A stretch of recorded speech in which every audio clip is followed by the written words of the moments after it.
Today's episode is brought to you by Will Betke Brunswick's A Pros and Cons List for Strong Feelings, an unexpected and poignant debut graphic memoir about a close-knit family approaching loss and the wonder and joy they create along the way. Says Ama Codjoe.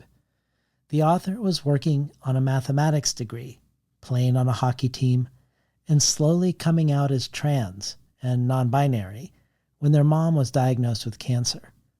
This book weaves memories from the author's childhood with scenes from the last few months of their mother's life into a tender story of acceptance, care, and love.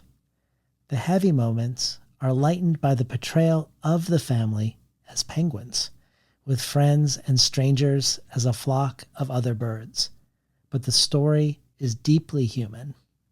A pros and cons list for strong feelings is out now from Tin House. Before today's conversation with Ama Codjoe, I want to talk about the outsized effect she has had on the podcast for many years now. In many ways, you could say she has been a guiding spirit of the show. The show has changed slowly but profoundly over time. If you leap back a decade, you will discover episodes that were only 28 minutes long, with much, much shorter questions. You might notice other things too. When I listen back, I realize how differently I edit now versus then. And at the beginning, I was only doing fiction, then slowly moving into nonfiction. Then I stuck my toe into more narrative poetry before fully engaging with poetry and hybrid and uncategorizable work, which at one time was truly a foreign horizon, but now is at the center of my heart. It's a strange thing, a vulnerable thing to grow and change in public this way. But pretty quickly and pretty early on, I realized that having a show like this, the act of curating a roster of a limited number of writers who could come on each year, was both a way to define what the show was, and in many ways was also sort of a form of self-expression of what I was interested in. But that there was also a responsibility that came with it, that part of the show's ever-evolving shape would happen through listening, not through expressing. The yearly Vita count was an early inspiration. Vita, the organization that assessed the gender breakdown of what various magazines and journals published each year. And it was always interesting to see how each magazine responded or didn't respond when a mirror was held up to what they were doing, who they were publishing, who they were reviewing. This certainly was an early model for me for self-assessment. And I would also say that when Tin House approached me in 2018 about the possibility of adopting the show, it was their own response to the Vita count that did factor into that decision for me. Back in 2010, around the time Vita started, Tin House magazine published around twice as many men as women, which sounds bad, but when you look at a lot of the other publications, New York Review of Books published 5 times as many men as women, nearly 85% men at the time. Harper's and London Review of Books was a 3-to-1 ratio. But even if Tin House looked better in comparison, they nevertheless took the count results much more to heart. And by the time they approached me in the final year of the magazine, the gender ratio had entirely flipped. Not to mention how profoundly Lance Cleland has transformed the summer and winter writing workshops over the past decade. And Tin House has been a godsend in many other ways. If not for them, we wouldn't have transcripts. We wouldn't have the merchandise we use to entice you to support the show. And of course, when I told you that I was taking a leap by leaving my day job to try this as my full-time gig, I said this would only work if you caught me when I leaped. And you did, you have, and really it is the listener supporters of Between the Covers who I'm most beholden to. But along the way, there were many unexpected acts of generosity. Former guest Jesse Ball reaching out and offering me 3 boxes of an out-of-print co-written book of his which was for a long time the primary and only thing I offered for 3 years, I think, before Tin House showed up.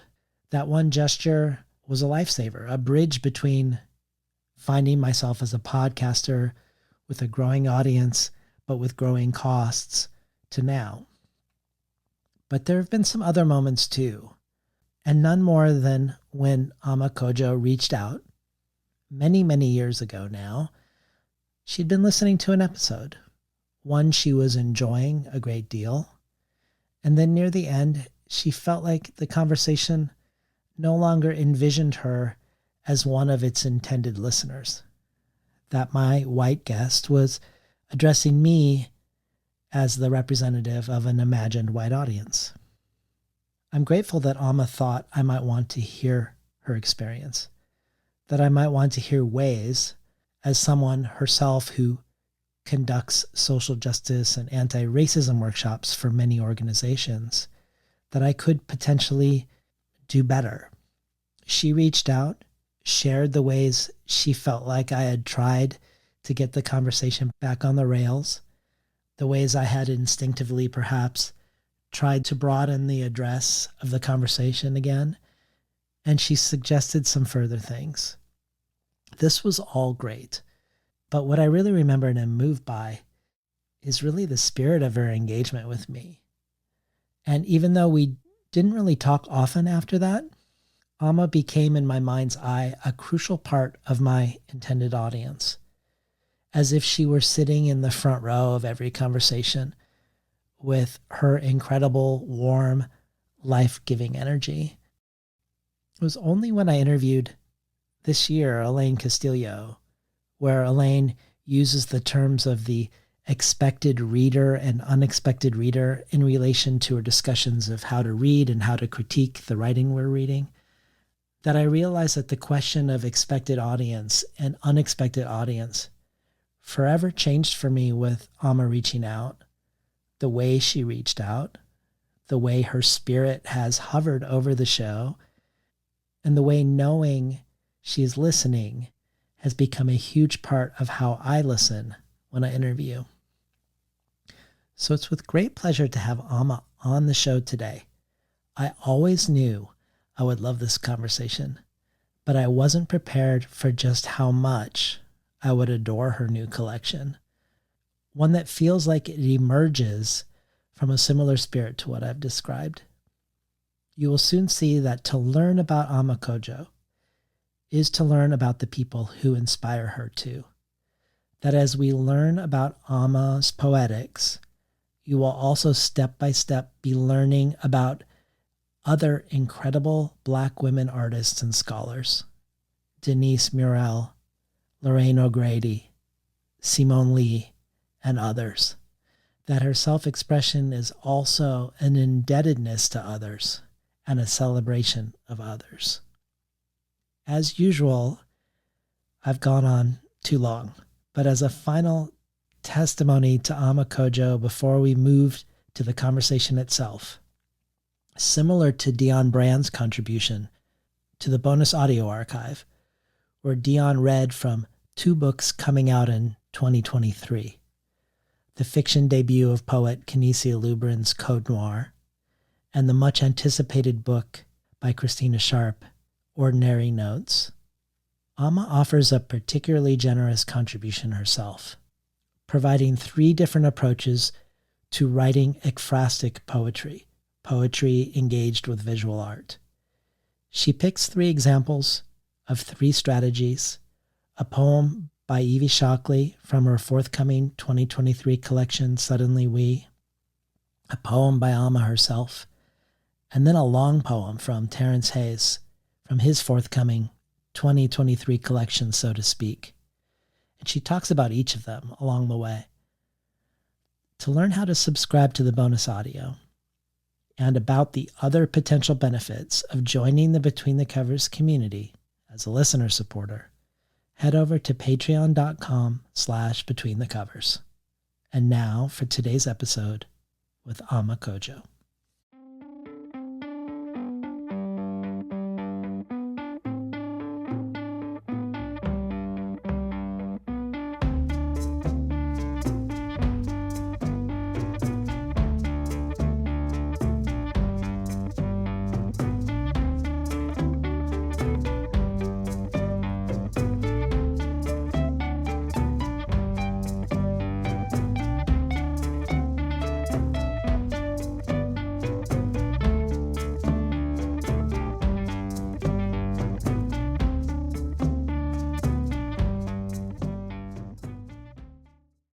Good morning and welcome to Between the Covers. I'm David Naiman, your host. Today's guest is poet Ama Codjoe.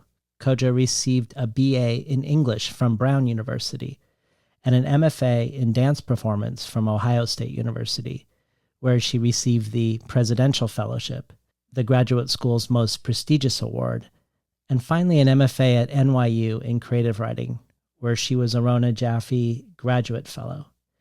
Codjoe has worked as Associate Director of Professional Development for the Dream Yard Art Center, an arts and social justice organization in the Bronx.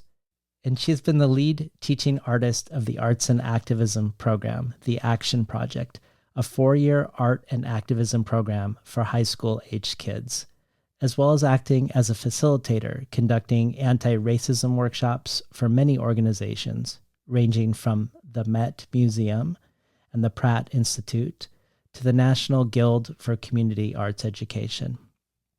As a poet, she is part of the Poets at the End of the World collective. 5 poets, Ama Codjoe, Danica Kelly, Nicole Seeley, Evie Shockley, and Leigh Van Cleef Stefanen, who are influenced by the work and lives of Gwendolyn Brooks, Lucille Clifton, June Jordan, and Audre Lorde to turn literary work into action. Codjoe has been a Cave Canem Fellow, a Callaloo Writers Workshop Fellow, the recipient of the 2017 Rona Jaffe Writers Award, the 2018 Lorraine Williams Poetry Prize, selected by Natasha Trethewey, a 2019 National Endowment for the Arts Fellowship, among many others. Her work has been selected twice for Best American Poetry, and her chapbook Blood of the Air was winner of the 2019 Drinking Gourd Chapbook Poetry Prize from Northwestern University Press. Ama Codjoe is here today for her much-anticipated and already much-loved debut full-length poetry collection, just out from Milkweed, called Bluest Nude, with starred reviews from Publishers Weekly and Booklist. Former U.S. Poet Laureate Tracy K. Smith says of Bluest Nude, "How beautifully seen, tended, and rendered are our many black lives under this poet's exquisite gaze. In appetite and loss, rage and praise, what animates these poems is a profound cherishing, an abiding, and yet at every turn surprising, love rushing out from the lush wilderness of Ama Codjoe's rapturous imagination. Bluest Nude is an ecstatic encounter." Our current U.S. Poet Laureate Ada Limon adds, "Sensual, sound-driven, and brimming with the necessary truth, the poems in Bluest Nude are pulsating with both grief and beauty. Wrought out of resurrection and reclaiming, these brilliant poems honor the mystery and legacy of the body. Codjoe has written a true triumph of a debut that feels urgent and deeply human." Finally, National Book Award-winning poet Mary Shebist says, "It is hard to find words for the fineness of Ama Codjoe's poetry, its unabashed and luminous vibrancy. She unframes old myths about beauty and femininity and care to bring them intimately into the experience of the body, where she forges far more supple visions. Her language is so rich and resourceful that as it enlarges lyric possibilities, it also enlarges human ones. Never have I been so convinced that the desire to know oneself and the desire to be the agent of one's own radical self-making can be audacious and brilliant collaborators." Welcome to Between the Covers, Ama Codjoe. Thank you, David Naiman. It's a pleasure to be here. Yes. I've been thinking about this day for so long. Well, I want to start with the origin story of, or one of the origin stories of Bluest Nude.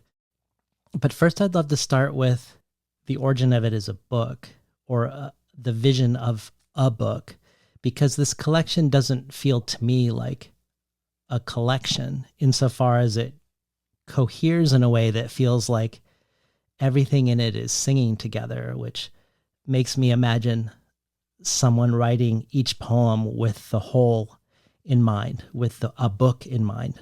But I realize that it could be the opposite, that perhaps stumbling upon a vision after the poems are written, one might look back on already written poems and shape a book based on what one includes or what one excludes. But either way, there is, I think, a lot of uncanny cross conversation between these poems, repeating motifs where I feel a cohesion the way I might with a Jory Graham book or a Nikki Finney book, which feel like poetry books to me, not poetry collections. So talk to us about how this book became book-like. Mm. Oh, it was all of that. It's so interesting because I can kind of see where I was. I was at this residency in Captiva, Florida, and I thought I was working towards a second collection. And then I just had this moment where I thought, wait, what if what I thought would be my first full-length book, this pile of poems, and these newer poems that I've been written are actually a third thing. Hmm. And I I don't know it. I had this, I guess maybe a pressure because I was wanting to share it with a reader, a trusted reader. And so I was like, well, let me see what happens. And then it felt like what you're saying, like all of these echoes I could just hear and see in that other pile, with these newer poems that I've been writing that were really specifically in response to these questions of the Black feminine nude. But even I think when I was writing my thesis at NYU, Terrence Hayes, who was my thesis advisor, it's like there's a lot of clothes, there's a lot of there's a lot of nakedness, you know. Yeah. So it was like seeing something that I think was happening already, and then also kind of a burst of writing that was very intentional and had a clear objective, and then bringing those together. Well, as you've said, much of this book is engaged with looking and seeing and questions of self-making in relation to both how we see and what we do with how we are seen. Um, and one of the primary modes of this is your engagement with visual art, the depictions of the Black female nude, which becomes a multifaceted act of seeing. It's seen by the viewer of the art, but that seeing is a way of looking at what the artist is also seeing and how they are seeing what they're seeing. When you talk to Milkweed's creative director, Mary Austin Speaker, you foregrounded the experience of attending an exhibit in 2019 called Posing Modernity, the Black Model from Monet and Matisse to Today, as a seminal moment in the formation of this project. You get the sense from that conversation that this exhibition and what it inspires in you coalesces many things inside of you. And perhaps this could be another origin story for the book. But talk to us about Denise Murrell's exhibit and why it's important in this journey for Bluest Nude. There was this really incredible confluence of events. So I decided to go to see this exhibition that my friend Danica Kelly told me about.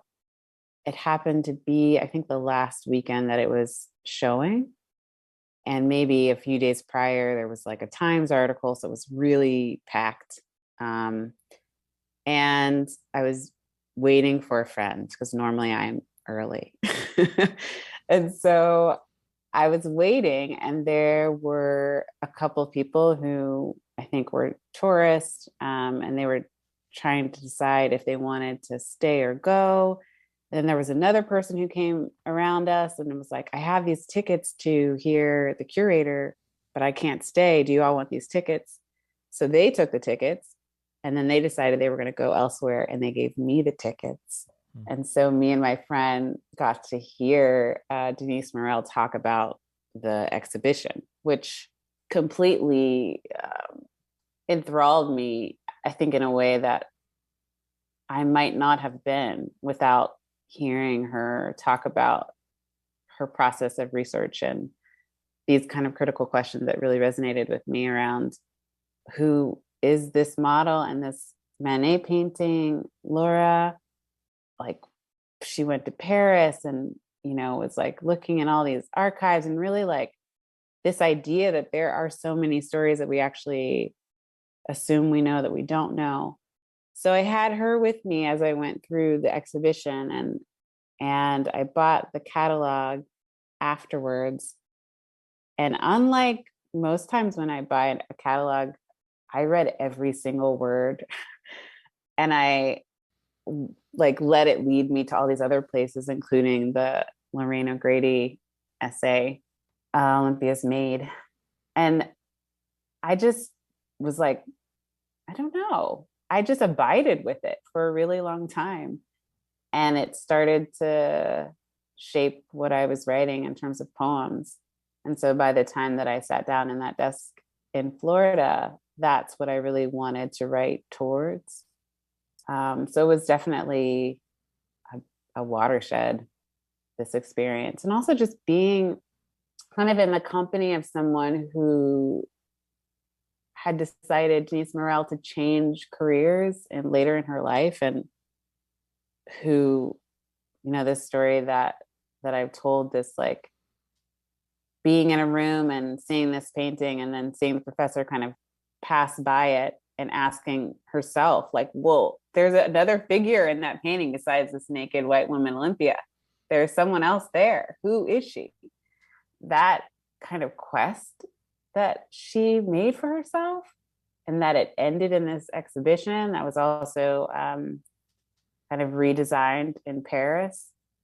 I just was so admiring of that pursuit, and I wanted to kind of pursue my own questions in response to what she had done. I watched a video of Denise talking about the origin of her exhibition, that it's 140 works exhibited. That the exhibition was based on her doctoral thesis.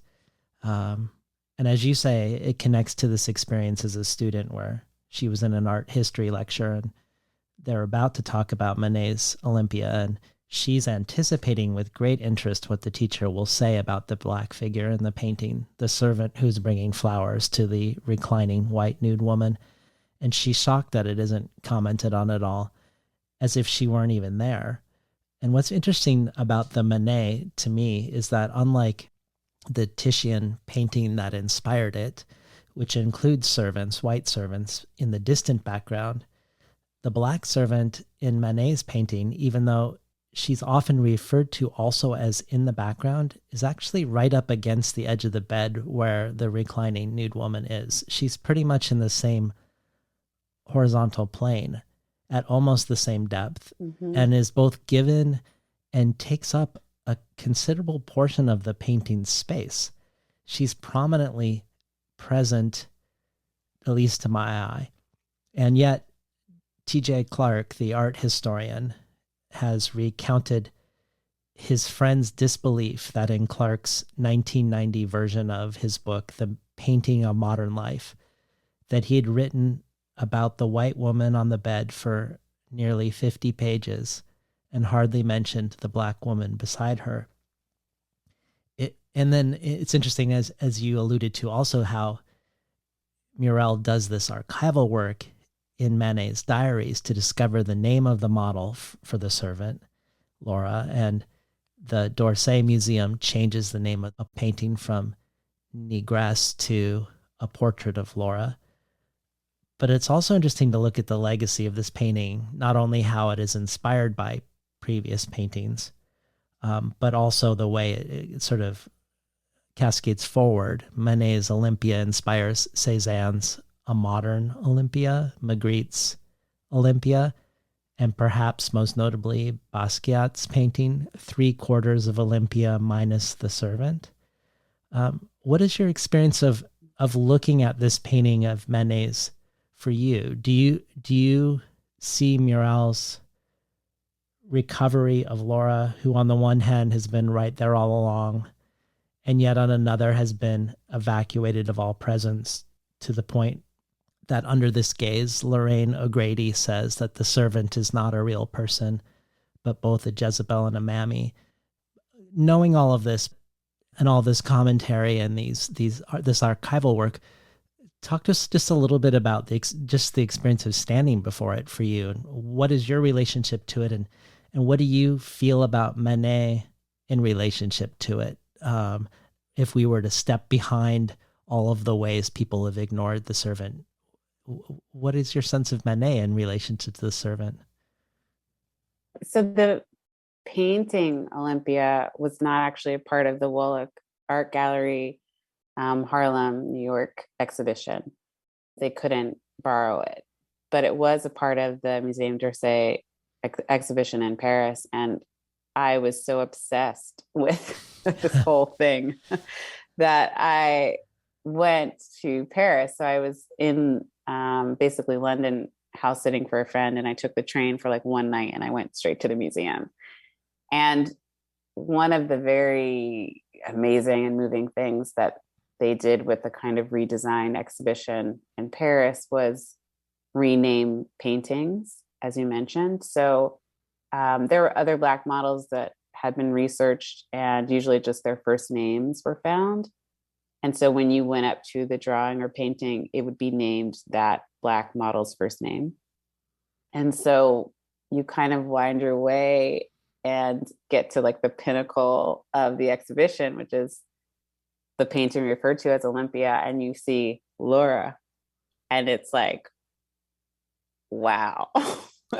Like really like, wow. Talk about an excavation and a reclaiming. And I think what Morel's research was trying to get at is that she is significant. I mean, it is a kind of racist white imagination that then kind of makes her insignificant. But there was so much going on with the dress, and like what she's trying to say is like, this was actually a symbol of modernity, like this particular figure and the way that Manet imagined and painted her, that it's as significant as the other elements of what's going on in that painting. So I felt like lots of things were possible having that experience of walking up to that painting and seeing it, I think, temporarily renamed. It just was a really evocative and moving experience, and a beautifully curated exhibition. I was hoping we could hear the Lorraine O'Grady epigraph to your book, and then the poems that are facing each other, On Seeing and Being Seen and Two Girls Bathing. Yeah. To name ourselves rather than be named, we must first see ourselves. So long unmirrored in our true selves, we may have forgotten how we look.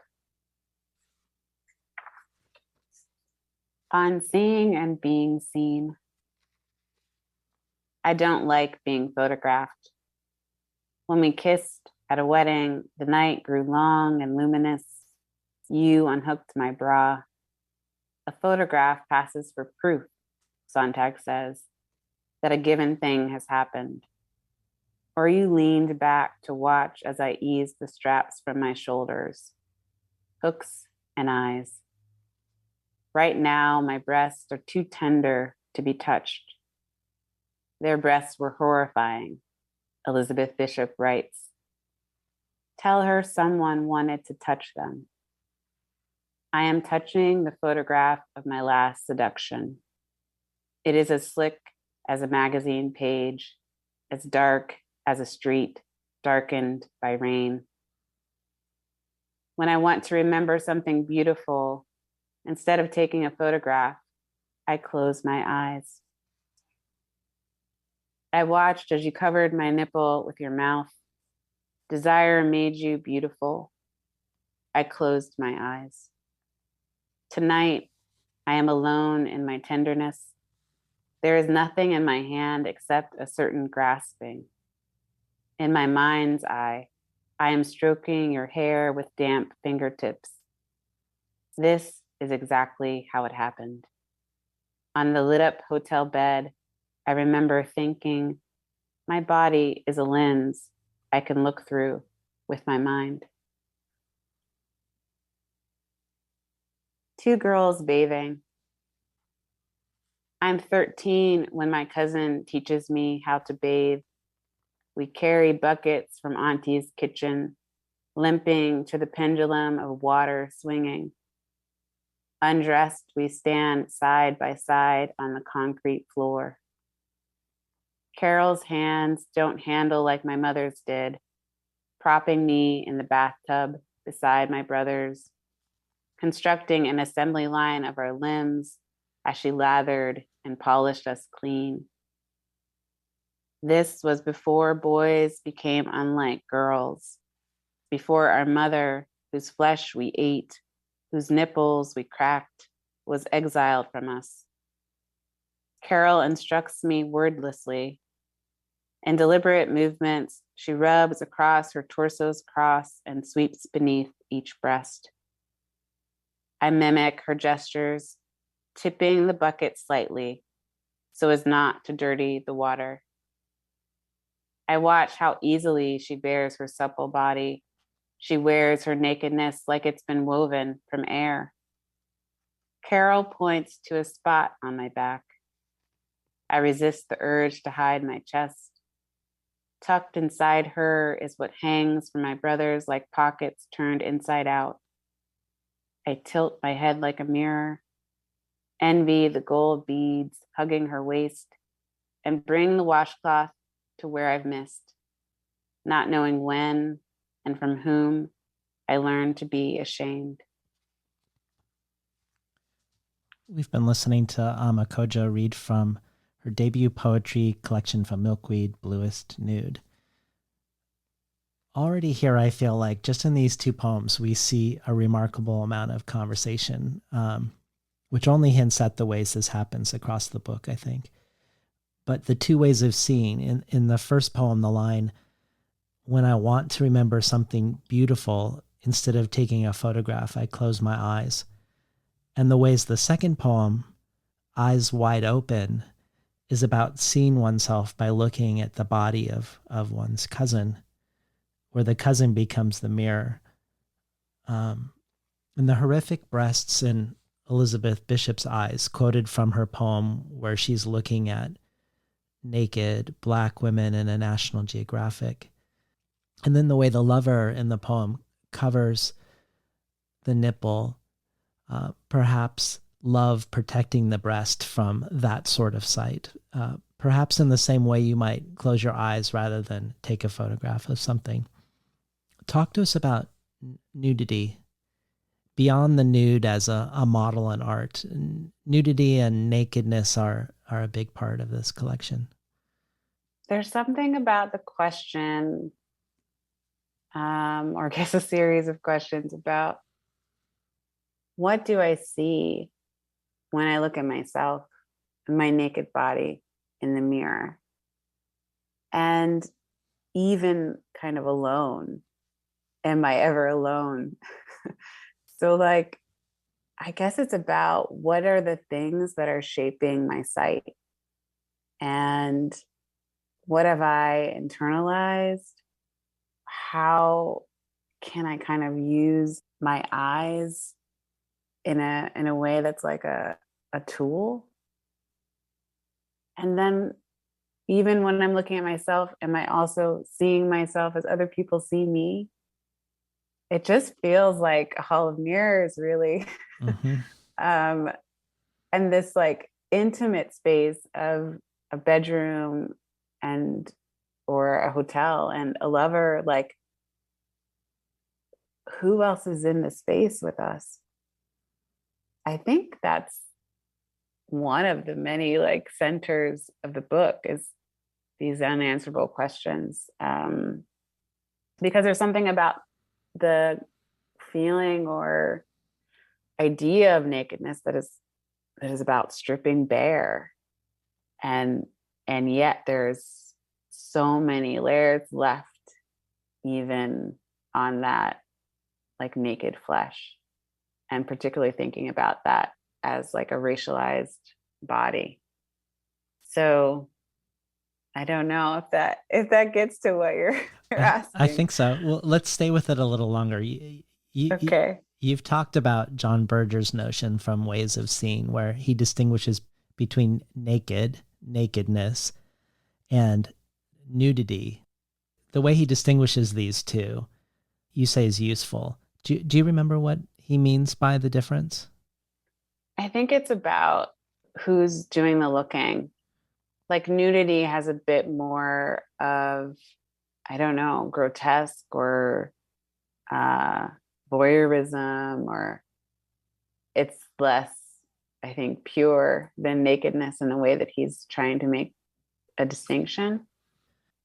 Well, if we think about it making a difference, who's doing the looking, and then that you've said you yourself are interested in what a loving gaze full of intelligence, history, joy, and pain can bring to a body.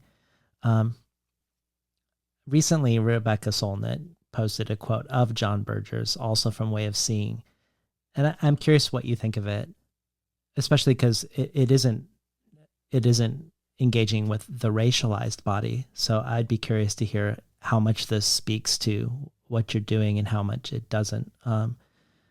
Here's what Solnit posted of Berger. Quote, "A woman must continually watch herself. She is almost continually accompanied by her own image of herself.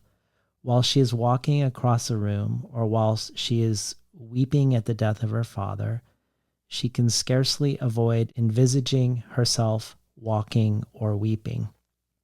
From earliest childhood, she has been taught and persuaded to survey herself continually, and so she comes to consider the surveyor and the surveyed within her as the two constituent, yet always distinct elements of her identity as a woman.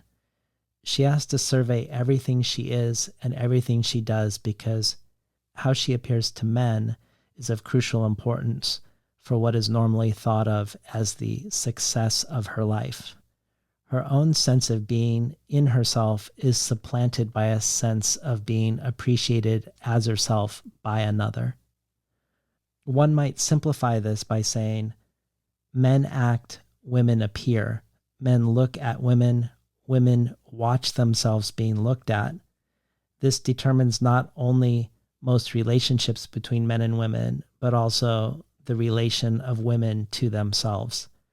The surveyor of woman in herself is male, the surveyed female. Thus she turns herself into an object, and most particularly an object of vision, a sight." Yeah. I mean, that resonates. That resonates? I, yeah, I think I thought of, instantly the first couple words of double consciousness and Yeah. Du Bois.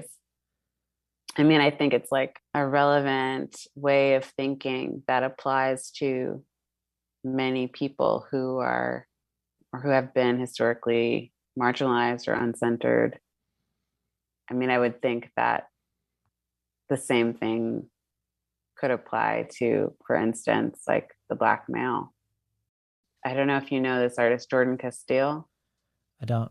She did a lot of paintings that were of Black men, and they were all nudes.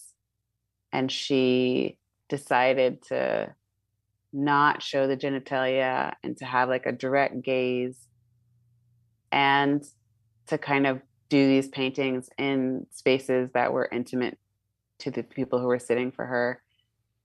All of these things that I think point to the problems, essentially, like, oppression. Mm-hmm. And I guess I'm trying to say that I think a lot of people, not just women, would be able to relate to the passage that Solnit posted of Berger. Well, one of the things that occurs over and over again in this collection is bathing, being bathed, bathing others. From the poem "Lotioning My Mother's Back" to "Heaven is Olympic Spa," which imagines Wanda Coleman and Gwendolyn Brooks at a Koreatown bathhouse together.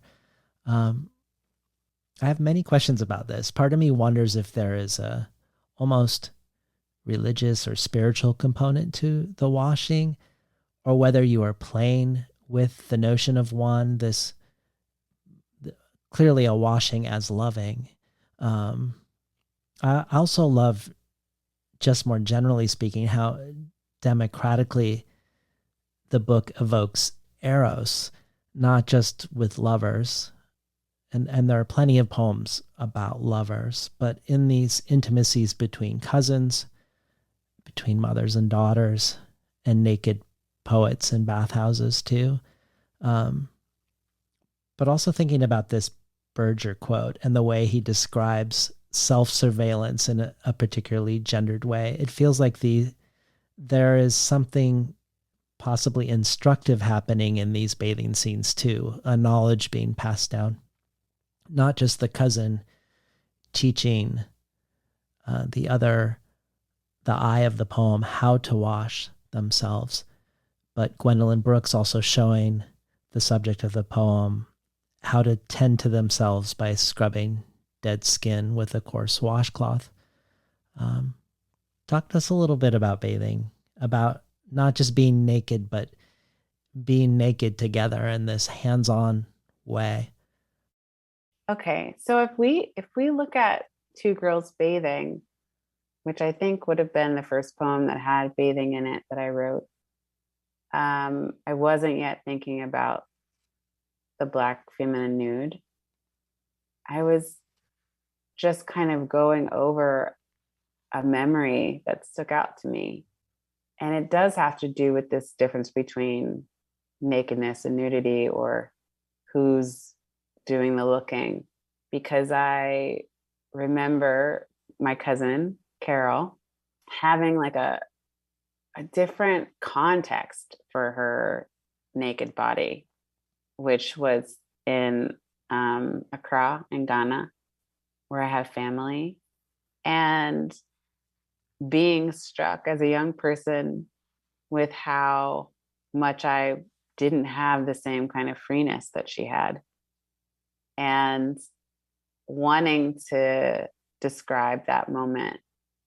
And I remember revising that poem and really it bringing to mind, all of these personal memories, thinking about like my mother raising three children and putting us all in a bathtub and kind of efficiently washing us.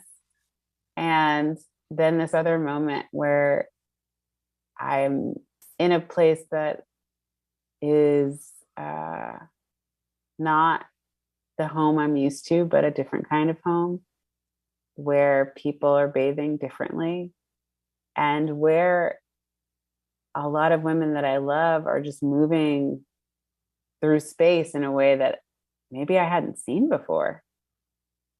So there's that in terms of like that specific poem.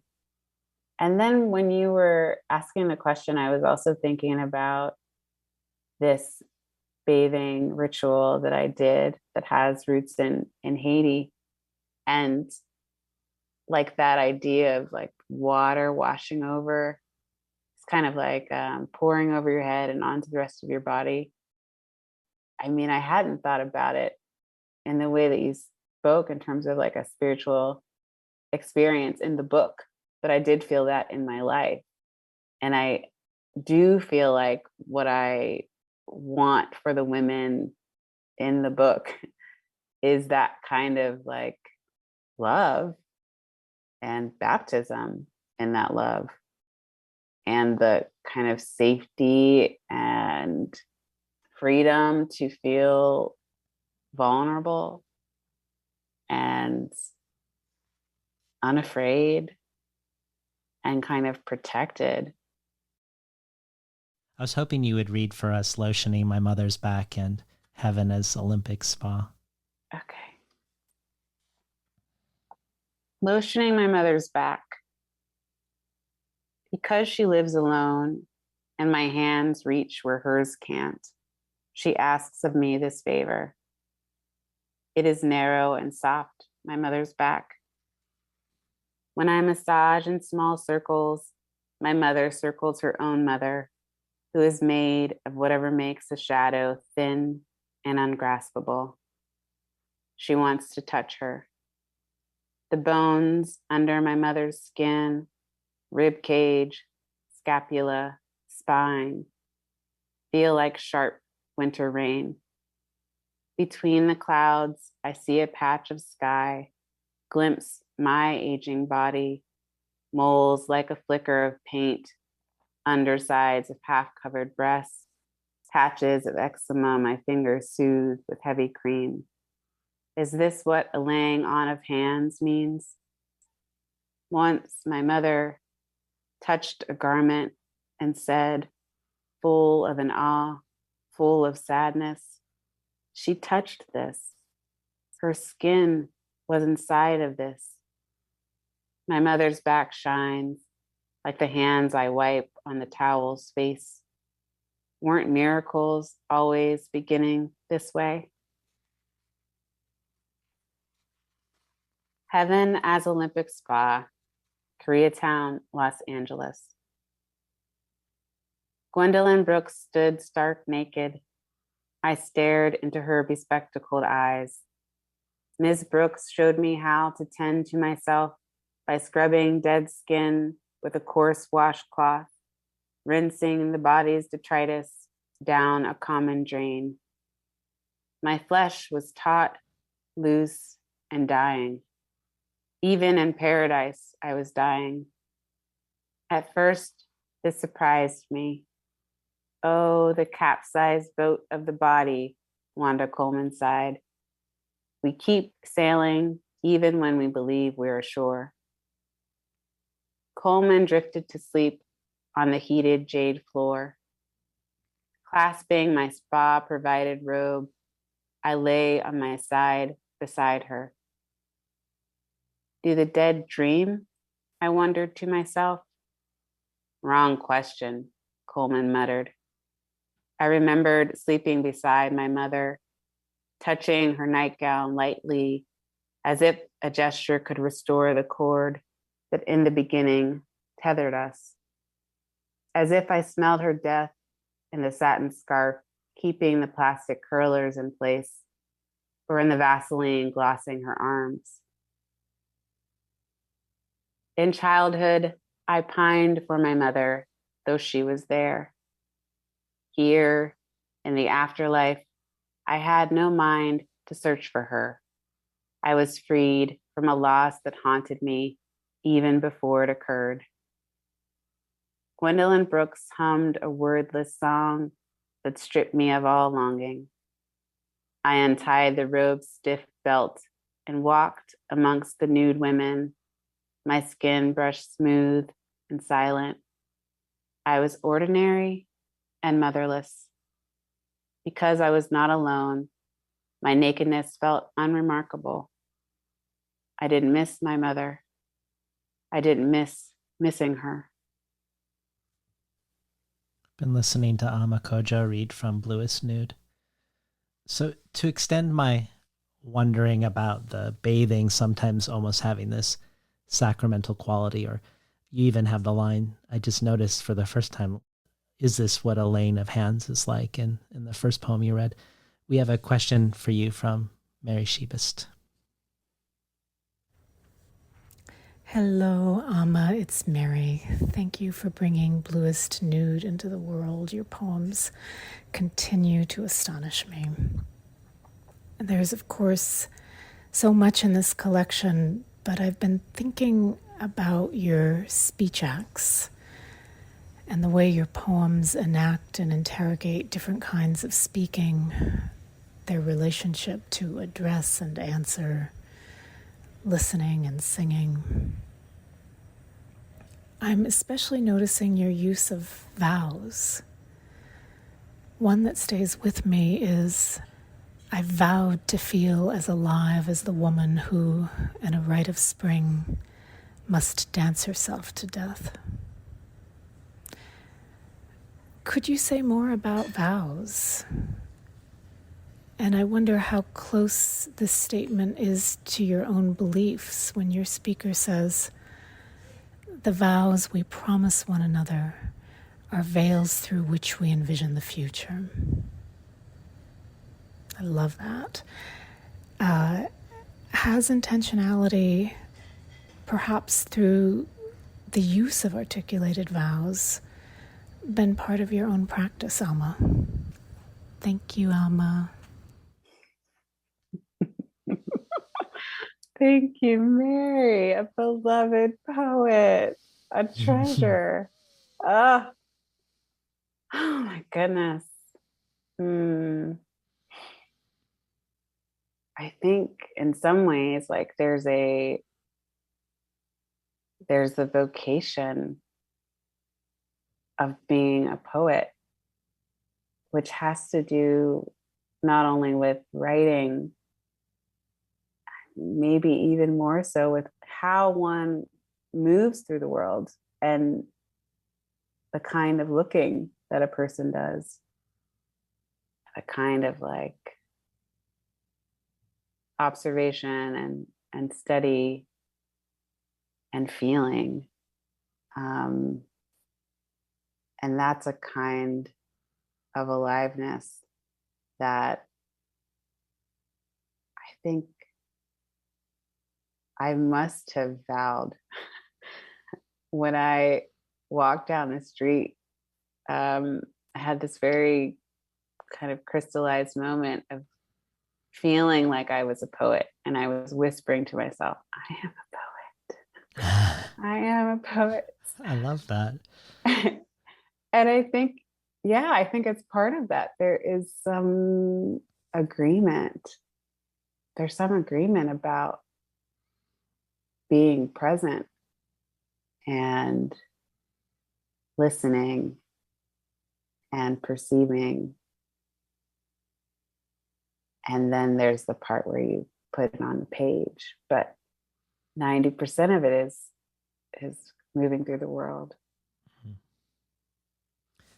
Well, because of the intimacy and the sense of being among the speaker of the poem's family, the sense of being invited into a privacy, it's very hard for me not to think of the I in your poems as you. If I go to Lorraine O'Grady's essay that is one of the inspirations for this book, Olympia's Maid, Reclaiming Black Female Subjectivity, and we look at just before the epigraph that you begin your book with, the epigraph that starts with, to name ourselves rather than be named, we must first see ourselves. There's a paragraph before that that leaps out to me where O'Grady says, what alternative is there really in creating a world sensitive to difference, a world where margins can become centers, to a cooperative effort between white women and men of color? But cooperation is predicated on sensitivity to differences among ourselves. As Nancy Harstock has said, we need to dissolve the false we into its true multiplicity. We must be willing to hear each other and to call each other by our true name. Holding this in mind, this true name, and bringing us out of this false we into true multiplicity, I want to ask you about the I in your poems in relation to you and how you see it, particularly because one way you could characterize this book is as a book about self-making, but perhaps not in the normal notion of what a self is. When you were talking with Maggie Milner, you felt like she encapsulated the essence of this book when she said, this is a book obsessed with the desire to see oneself clearly, also to make language accommodate multiplicity and interdependency, the state of being both me and not only me. In Tupelo Quarterly, you ask, am I ever only myself, or am I ever tied to the histories, intimacies, stereotypes, and ghosts that hover on top of and around my body. Is that what myself means? And you've said one of the animating questions of this book is, what is the role of art making in constructing subjectivity? So, Ama Codjoe, how is the constructed I in Bluest Nude, the art making that made this I, related to you and your own subjectivity? Talk to us a little bit more about how you see the I of your poems in relationship to your true self. I love that true self. Yeah, I think thinking about it with you, David Naiman, that there's definitely an I in the book that is close to me, that feels like it's mining my own life and personal history. And I guess I would also say, parenthetically, that when that I is present, there could also be a kind of switching that happens. Like if there's another person in the scene, I might give the I what I perceive as their qualities and vice versa, which is a way that I think for myself that I'm, I guess, trying not to write a memoir. um, and it's obviously just for me that I know like kind of what changes that I'm making, but it feels true. And then there's the I that is not me, but could be, or is someone who is close to me. And I guess it's another way of thinking about what persona means.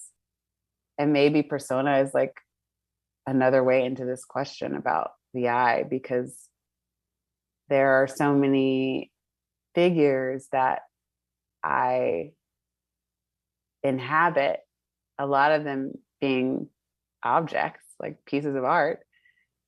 And in that imagining, I somehow, I guess, figure out like what's very personal and true to me that resonates with that figure. And it becomes less of a mask in that way. Yeah, there's certainly not masks that are so thick and strong in the book. I feel like if someone is calling out my true name, I can kind of just see this cast of women like turning to look, it's all of them. It's all of us whose name is being called. Staying with O'Grady and O'Grady's sense of a true self, and then all the Black women together in this book, unclothed, yet unseen by others other than themselves. I wondered if and how this relates to another part of O'Grady's essay. Also, I was thinking of O'Grady's essay when you were talking about the difference in bathing of your cousin in Ghana versus here in the United States. She writes about how the female body is not a unitary sign, but like a coin, white on one side and not white on the other, but that the two bodies can't be separated or understood in isolation if one wants to understand the Western construction of the notion of woman. White is what woman is. Not white is what she had better not be. And she goes on to say that the not white woman is symbolically excluded from sexual difference, but rather their function is by their chiaroscuro, the shadows that cast the difference of white women into sharper relief. And then she goes on to talk about a book by Sylvia Arden Boone, Radiance from the Waters, that explores notions of feminine beauty in the Mende people of Sierra Leone. Girls who go topless in the village, and even in urban areas, they go bare-breasted in the house, the schoolgirls taking off their dresses when they arrive home. And then O'Grady flash forwards to the descendants brought here, originally in chains, and talks about witnessing Black girls and women of all classes showering and shampooing with their bathing suits on, while beside them their white sisters were naked. She says, quote, "Perhaps they have internalized and are cooperating with the West's construction of not white women as not to be seen." She then connects this to the legions of black servants in the shadows of aristocratic portraiture, including Manet's Olympia. These figures meant as two in one, Jezebel and Mammy, prostitute and female eunuch. Quote, "When we're through with her inexhaustibly comforting breast, we can use her ceaselessly open cunt. And best of all, she is not a real person, only a robotic servant who is not permitted to make us feel guilty." And she goes on to underscore that she's not talking about the Madonna and the whore, but the castrata and the whore. That Laura's place in Manet's Olympia is outside what can be conceived of as a woman. And the excision of her chaos is what stabilizes the West's construction of the female body. And she gives the example of Judy Chicago's piece from the 1970s called Dinner Party, where 39 places are set at the table, and 36 of those places are set with versions of Chicago's famous vagina, and recognizable slits have been given to figures that O'Grady describes tongue-in-cheek as sex bombs, the figures being Queen Elizabeth, Emily Dickinson, and Susan B. Anthony. And the only black guest represented at the table, Sojourner Truth, receives the only plate inscribed with a face, something Hortense Spillers comments on by saying, "The excision of the genitalia here is symbolic castration. Chicago not only abrogates the disturbing sexuality of her subject, but also hopes to suggest that her sexual being did not exist to be denied in the first place." I've included too much here already, and this is only scratches the surface of this essay.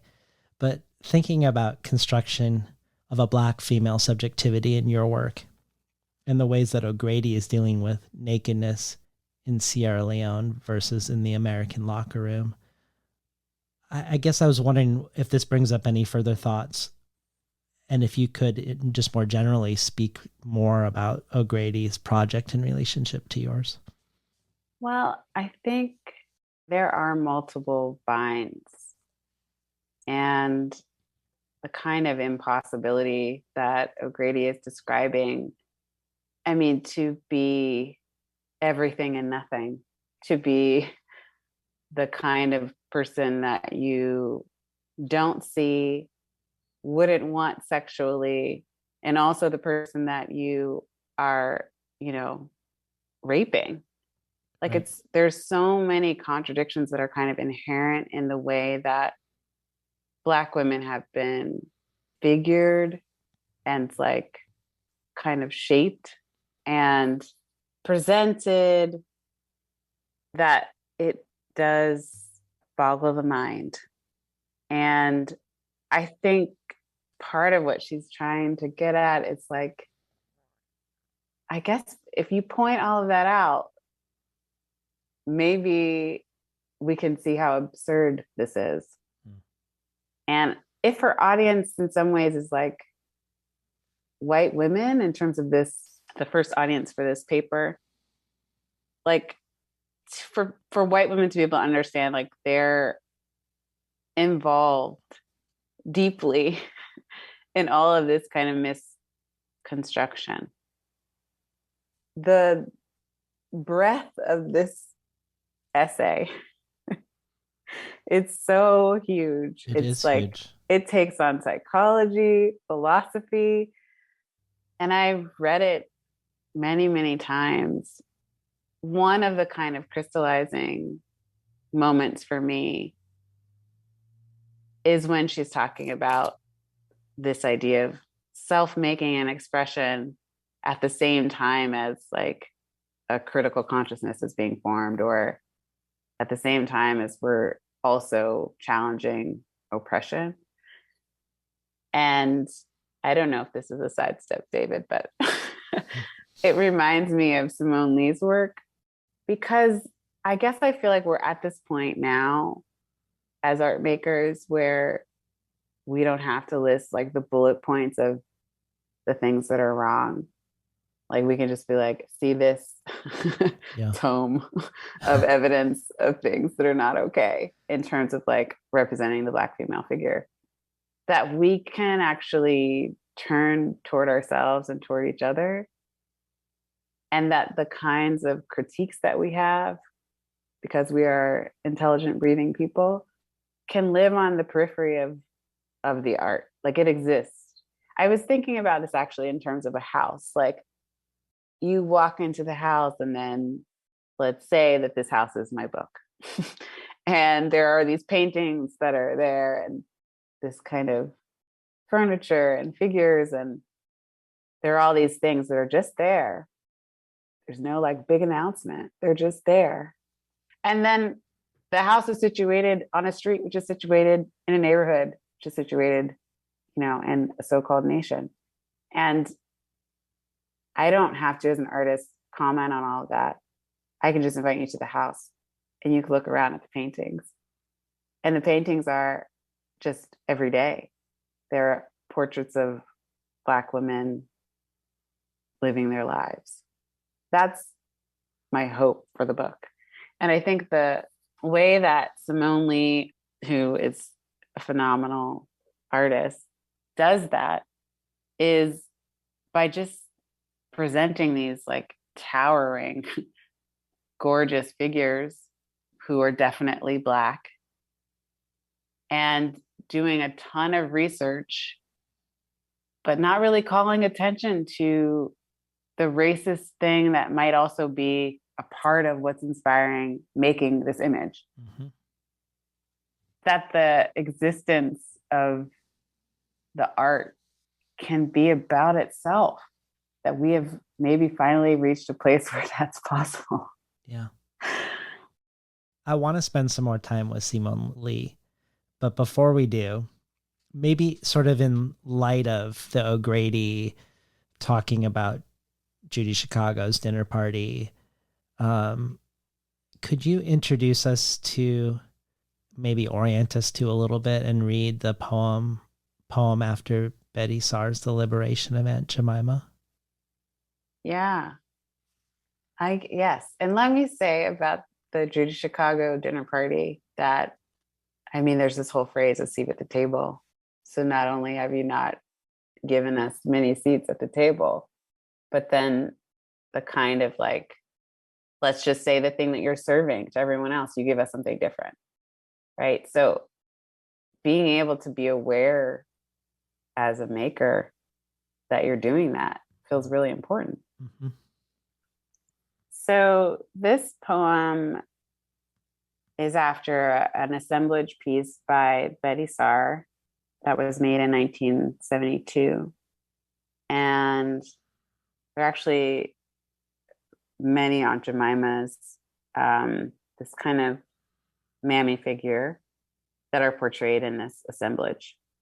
But the main kind of objective and thrust is that Aunt Jemima is being kind of excised from this domestic sphere and given the tools of a revolutionary. So she's holding a rifle. There's also an image of her holding a baby on her hip. There's hand grenades that are there. So this liberation that the artist is given to a figure that has been constrained, and also a figure that doesn't exist, a figure that's been imagined by a racist imagination. And I really love the piece. I think it's striking, and I really admire Betty Saar's artistry. And I also am like adding to this liberation another kind of hope for the figure and the assemblage. Poem after Betty Saar's The Liberation of Aunt Jemima.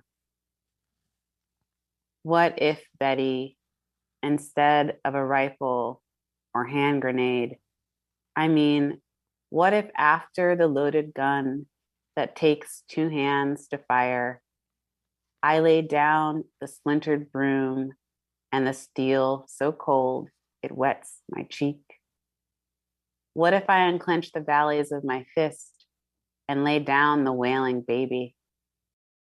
Gonna burn the moon in a cast iron skillet. Gonna climb the men who, when they see my face, turn into stony mountains.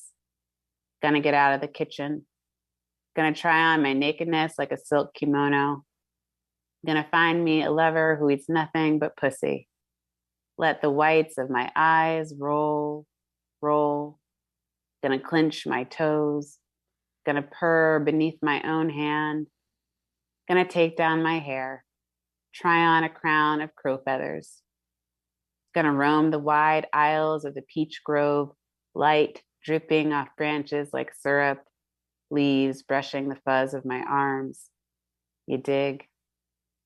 Gonna let the juice trickle down my chin. Gonna smear the sun like war paint across my chest. Gonna shimmy into a pair of royal blue bell bottoms. Gonna trample the far out thunder clouds, heavy in their lightness. Watch them slink away. Gonna grimace, gonna grin, gonna lay down my sword, pick up the delicate eggs of my fist, gonna jab the face that hovered over mine. It's easy to find the lips, surrounded as they are in minstrel black. Gonna bloody the head of every god, ghost, or swan who has torn into me, pried me open with its beak. Gonna catch my breath in a hunting trap. Gonna lean against the ropes. Gonna break the nose of mythology.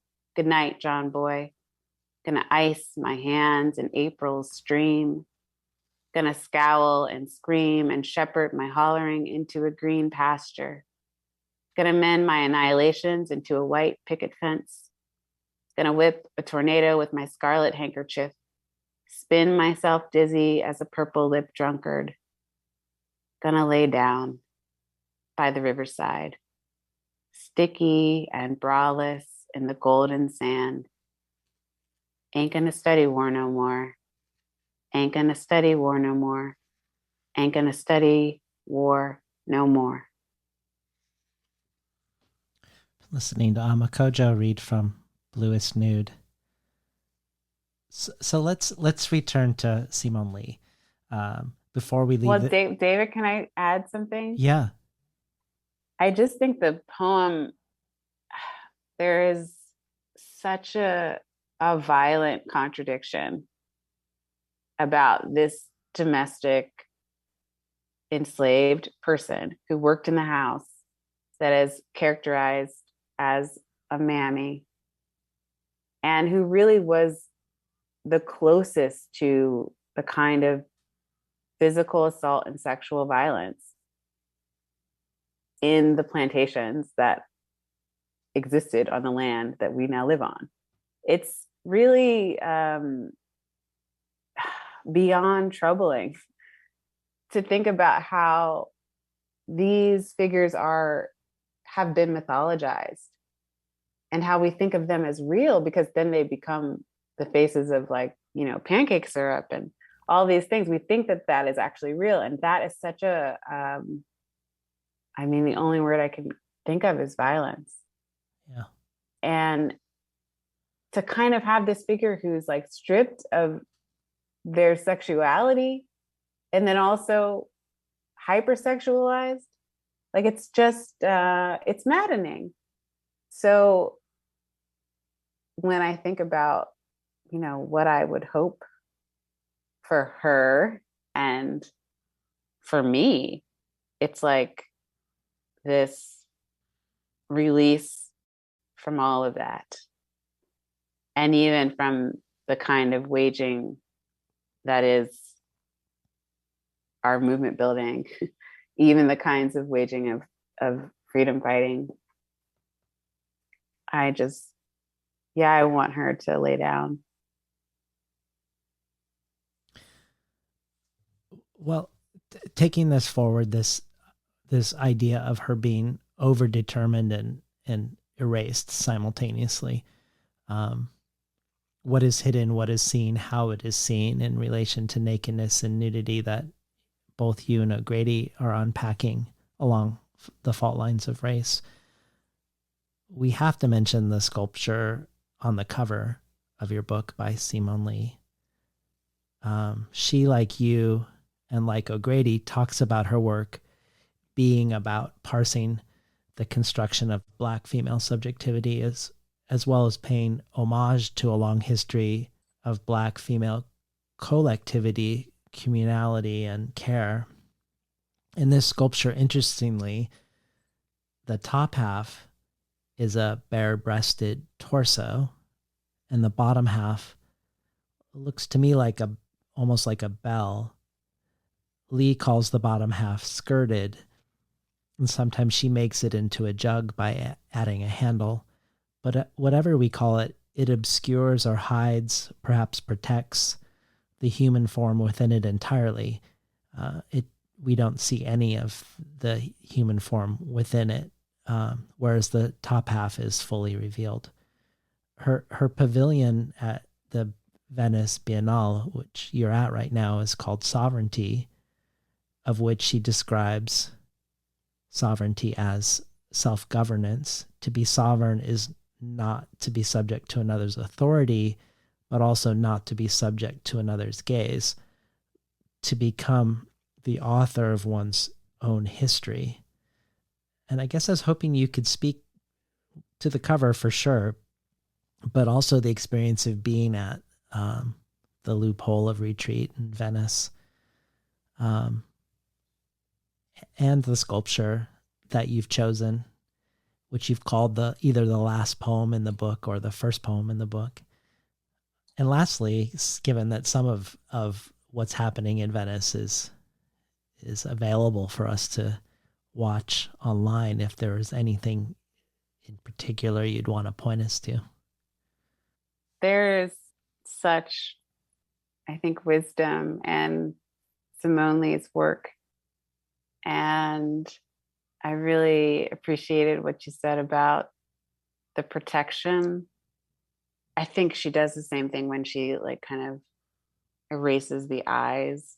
There's something about the way she's using clay or bronze and earthenware to make these humongous, ambitious, beautiful sculptures that is all about sovereignty. When I hear that word, I hear this clip of Toni Morrison speaking to Charlie Rose, yes, and talking about her own sovereignty and how she learned to write for herself without the white gaze through reading African writers, and how so much of what Simone Leigh is reaching back to is also about kind of art practices that are happening on the continent of Africa, as well as the Deep South.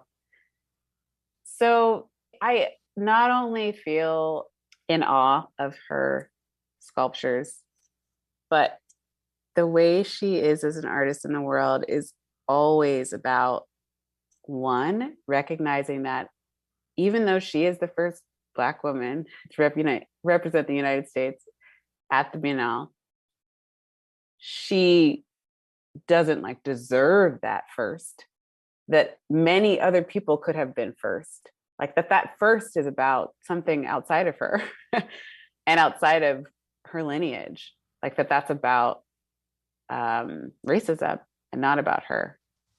So that's number one. She acknowledges that in her confidence and her humility. And two, that she's going to bring as many people along as she can. And so she convened around 700, mostly Black women, to come from around the world to Venice for a Loophole of Retreat, Venice. And I was lucky enough to be a part of that congregation. And it was tremendous and beautiful. it happened on an island. And so it felt like we had a world to ourselves. And every speaker, presenter, artist who performed was just out of this world. I hesitate to recommend.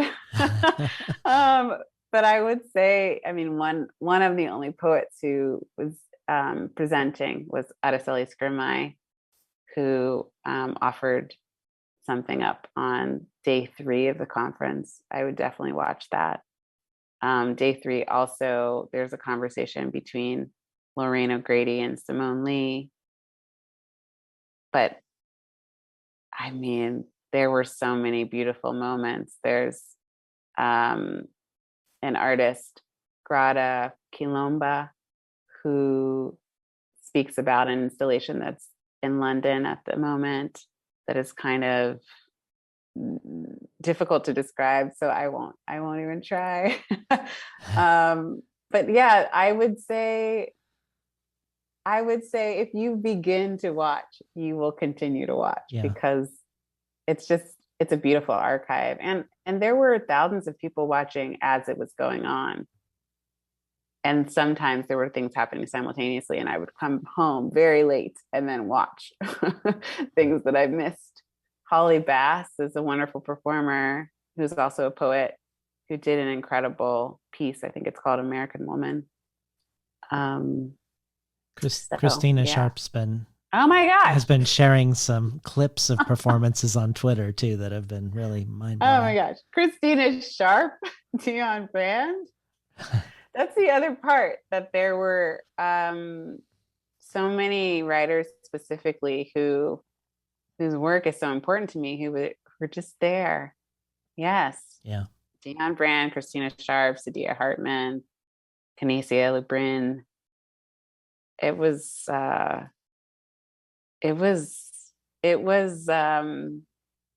like a vision, like stepping into a vision of a world that was true, as opposed to a dream. Well, yeah. In the spirit of what you're conjuring for us and this notion of sovereignty, I wanted to ask about another thing that Simone Leigh says. She says, in order to tell the truth, you need to invent what might be missing from the archive, to collapse time, to concern yourself with issues of scale, to formally move things around in a way that reveals something more true than fact. This sentiment is one I've been particularly living with over the last year with the Crafting with Ursula series that is happening throughout 2022, because this is a belief that Le Guin held deeply that informs her notion of what the imagination is, something that makes us more human than the opposable thumb in her mind. But it came up most in the conversation with Adrienne Marie Brown about science fiction and social justice, where we looked at the thoughts of Brown herself and also Walida Imarisha as those thoughts connected to the homage anthology that they co-edited around Octavia Butler and Afrofuturism.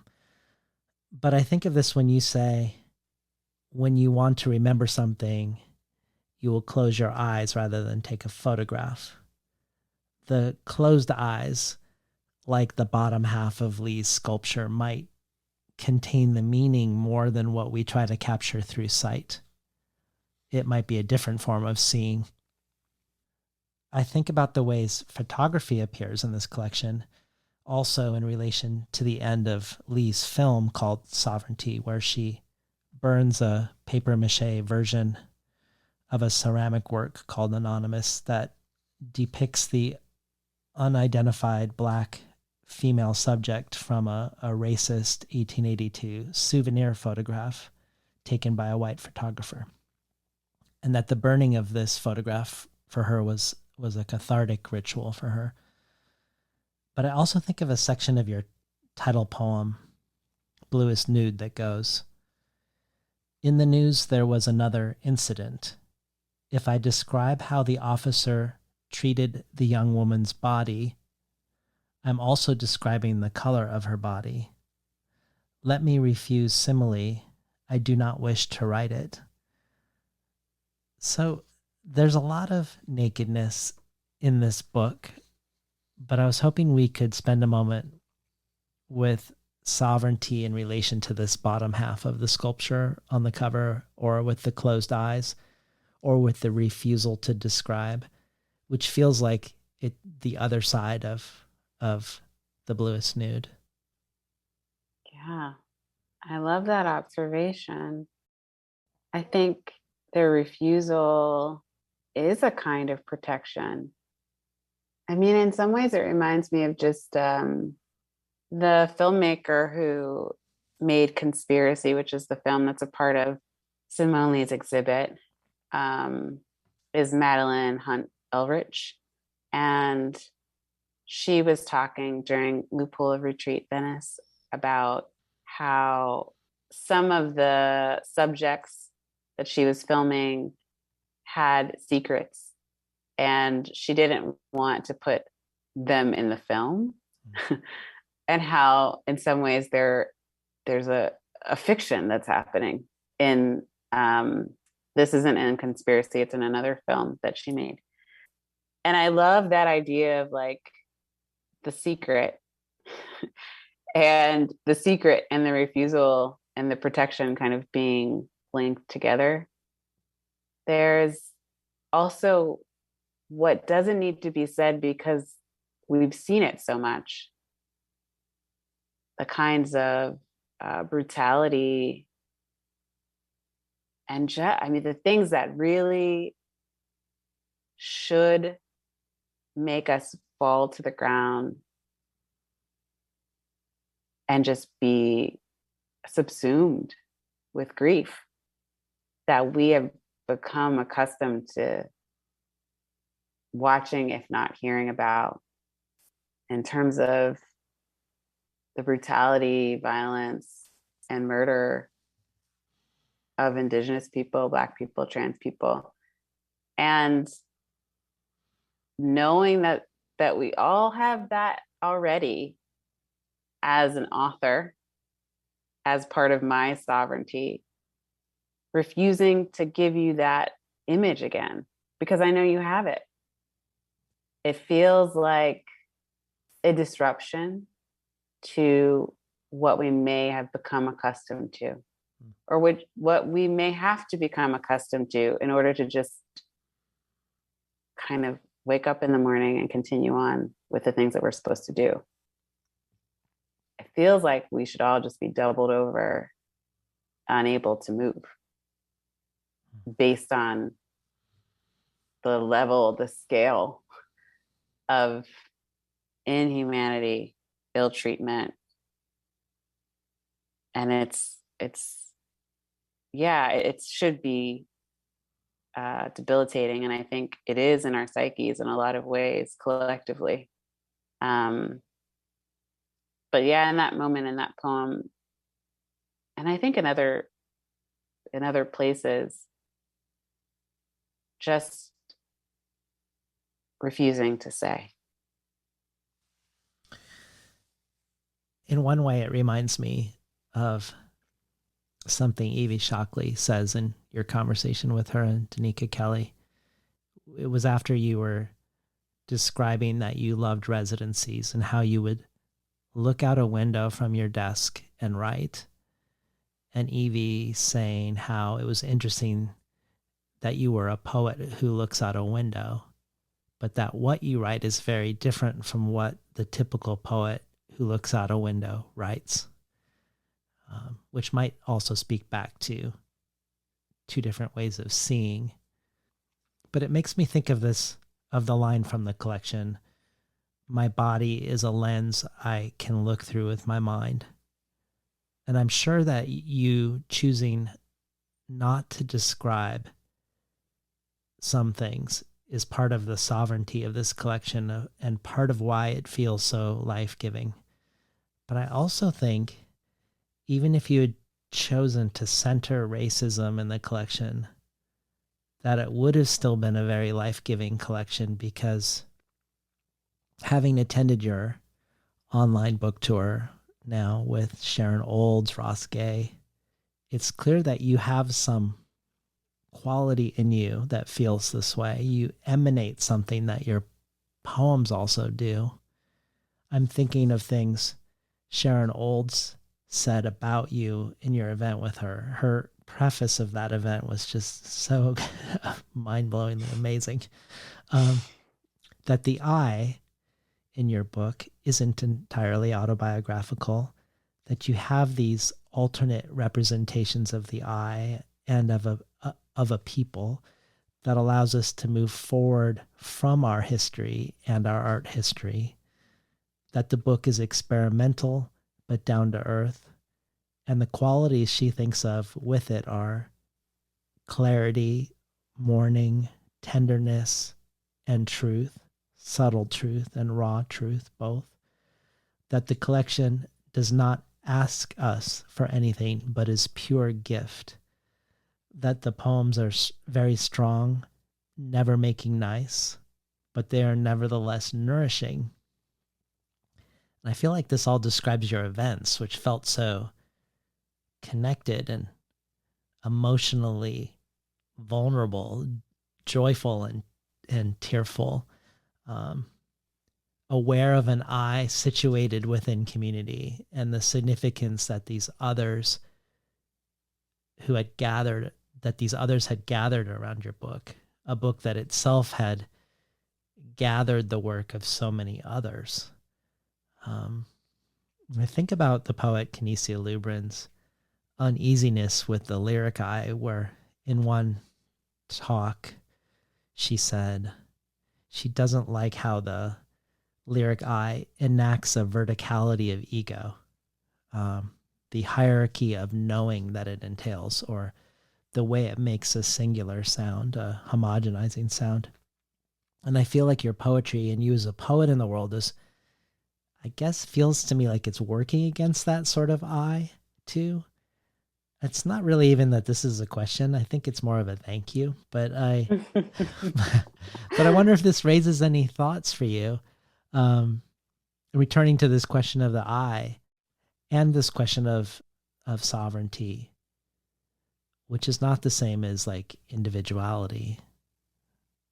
I'm reminded of something else that Madeline Hunt Overich said, which was that she reminds herself that Simone Leigh, they're often collaborators, used to make pots and like pottery, but like take out the bottom of it so that they could not be useful, which I love.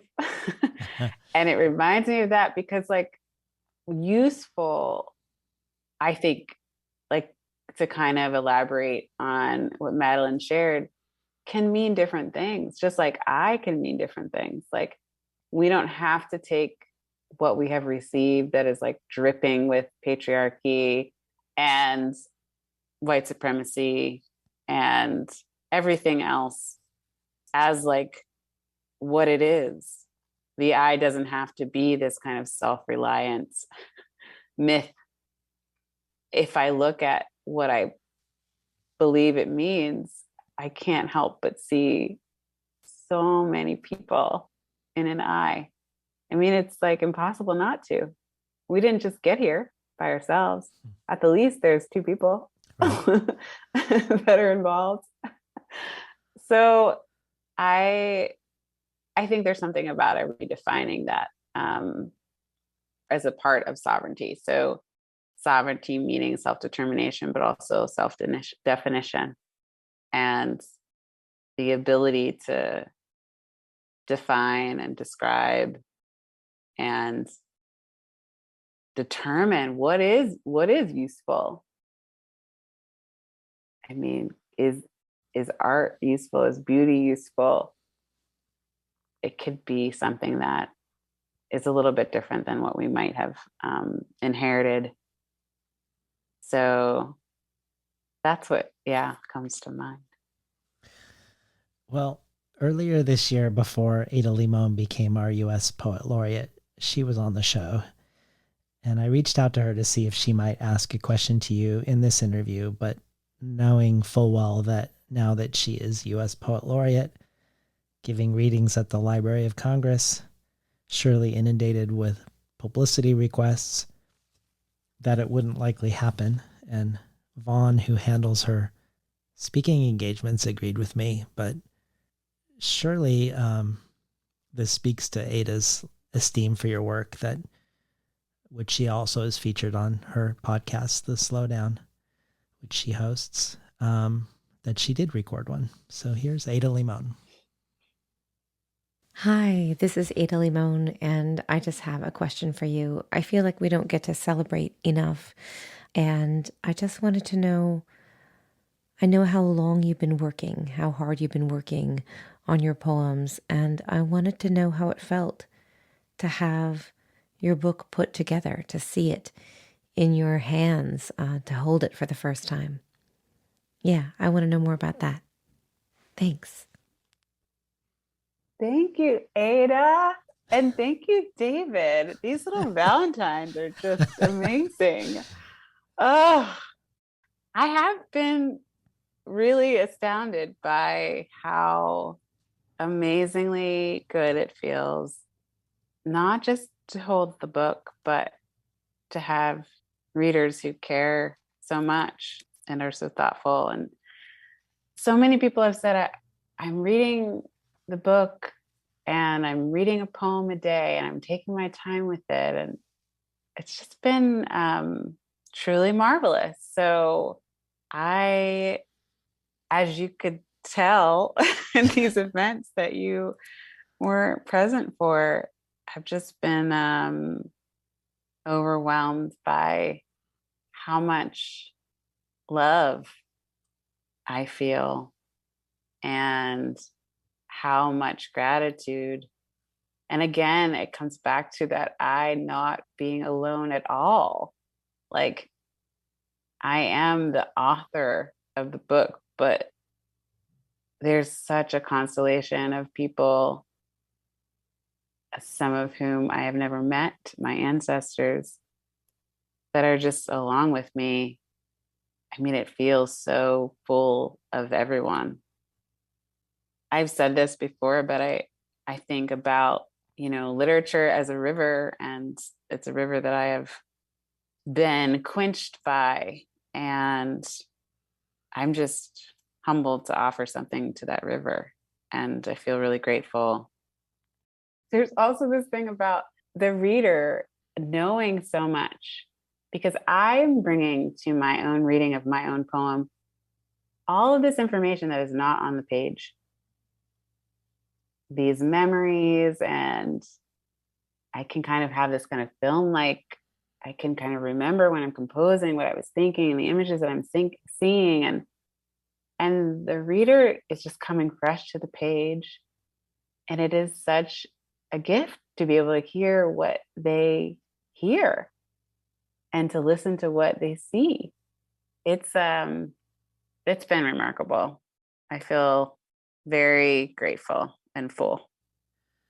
Yeah, I mean, one of the best things about your events is actually watching you and your capacity to take it in. It feels like we can see you in real time, acknowledging the love. And somehow, I mean, this is something that I really admire in watching you, is acknowledging it and taking it in. I loved it. I was hoping maybe we could hear Primordial Mirror. Sure. Primordial Mirror. I was newly naked, aware of myself as a separate self, distinct from dirt and bone. I had not hands enough, and so finally uncrossed my arms. In trying to examine one body part, I lose sight of another. I couldn't imagine what I looked like during the fractured angles of sex. At the river's edge, it was impossible to see all of myself at once. I began to understand nakedness as a feeling, It was a snake, loose and green. It was the snake skin coiled and discarded. The shedding chained itself like a balloon ribboned to a child's wrist. Morning's birdsong reminded me of the sloughing off of skin. The rumored beauty of my husband's first wife never bothered me before. I missed the sensation of being fixed in amber. Then the hair in the comb, fingernail clippings, the red mole on my left breast grown suddenly bigger. I perceived my likeness in everything, the lines on my palm as the veins of a leaf, my mind as a swarm of flies humming over something sugary or dead, my vulnerability as the buck I'd kill, then wrap myself inside, my hair as switchgrass, twine, and nest, a roving cloud, my every limb. We've been listening to Ama Codjoe read from Bluest Nude. Well, let's move from joy to blueness, Bluest Nude, or the lines in the collection like the blue in a record's groove, blue, black, blue, the blue of a bruise, the blue you pick, the blue you choose, blue tears. The facts of history strip me blue. All the green and blue mixed to make my flesh. Talk to us about blue and the blues in Bluest Nude. I mean, I'm tempted to start with a title. Bluest Nude, I guess there's a chance it could be I am bluest when nude. And blue, I mean, it's been a color that captivated many artists' imaginations. For me, certainly it has to do with a deepness, a richness, a sadness, the blues. And so, as much as I was thinking about nakedness and vulnerability, I was also thinking about this color, which I'm very drawn to, and which appears in so many artworks, which I think allows for a kind of tone or mood or emotionality that I wanted to also make portraits of. Well, perhaps in a similar way to the way blue is many things. And I think also the breast in this book is many things, not just a site of pleasure for a lover or a milk producing site of food and comfort, though it is these things also, but also less described things, less overdetermined things too. Your notion of woman is not tied to whether she has or wants children. And this is something that came up, I think, quite tenderly in your poetry off the shelf conversation, where Helena de Groot becomes quite vulnerable about how her relationship with her partner is ending because she doesn't want children, something that he knew from the get-go. But I'd love to hear anything about this element of the collection, a collection that is about, among many things, ancestry and futurity of generations of mothers and daughters, but also very much about this too, this other way of an equally valid way of being a woman. I cherish that conversation with Helena. And I think about, I guess this goes back to what the reader brings, because I wouldn't have necessarily named that as a thread in the book. I think mostly because what I'm bringing as the author is like so full and clouded with so many things. It's hard for me to discern. But I know that I was writing through this question of motherhood. And because it was a question in my life, like that was coming up in my poems and for years. And then when I had that moment at the desk in Florida, some of those poems felt resonant with what I then knew was becoming this book. But it wasn't intentionally a theme, I should say. Mm. But I see it now that I've been talking to people about it. And it relates to this idea of redefinition. It would be a sad world if all we had was what we have inherited. And to use that word of invention, invent, that you brought up in terms of Simone Leigh, like, we can invent. I can invent my life, which I honestly am learning again and again and in new ways. But I have that power. I think there's some kind of balance between recognizing what our constraints are and acting anyway.